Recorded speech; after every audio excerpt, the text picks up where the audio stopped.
ಸ್ನೇಹಿತರೆ, ನೀವು ನೋಡ್ತಾ ಇರೋದು ಇದು ಸೈನಿಕ ಇರುವೆ.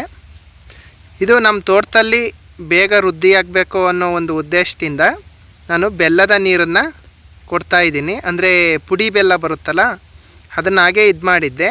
ಅದು ನಮ್ಮ ಈ ಸೋನೆಗಾಲಕ್ಕೆ ಅದು ಹಾಗೇ ಮೆಲ್ಟ್ ಆಗಿದೆ. ಅದನ್ನು ಎಷ್ಟು ಚೆನ್ನಾಗಿ ನಮ್ಮ ಸೈನಿಕ ಇರುವೆಗಳು ಅದನ್ನು ಎಂಜಾಯ್ ಮಾಡ್ಕೊಂಡು ಕುಡಿತಿದ್ದಾವೆ ನೋಡಿ. ಈ ರೀತಿ ಸಣ್ಣ ಪುಟ್ಟ ಕೆಲಸಗಳ ಮಾಡೋದ್ರಿಂದ ನಮ್ಮಲ್ಲಿ ಸೈನಿಕ ಇರುವೆಗಳು ಆದಷ್ಟು ಬೇಗ ವೃದ್ಧಿಯಾಗಿಬಿಡ್ತವೆ.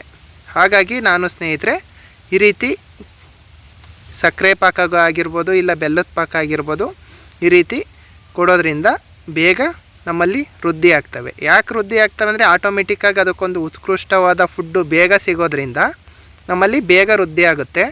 ಏಕೆಂದರೆ ನಮ್ಮಲ್ಲಿ ಸುಮಾರು ಒಂದು 20-30 ವರ್ಷದಿಂದ ಇಲ್ಲಿ ಚಂಜಿಗೆಗಳು ವಾಸ ಆಗಿರೋದ್ರಿಂದ ಅವನ್ನು ಸಡನ್ನಾಗಿ ಯಾವುದೋ ಒಂದು ಬಂದು ಬೇಗ ಓಡಿಸ್ಬೇಕು ಅಂತಂದರೆ ಅಷ್ಟು ಸುಲಭವಾದ ಮಾತಲ್ಲ.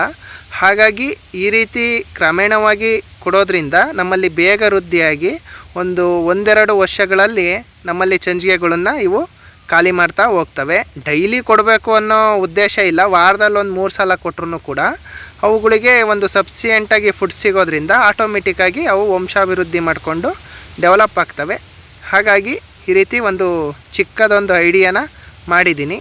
Okay friends, thank you.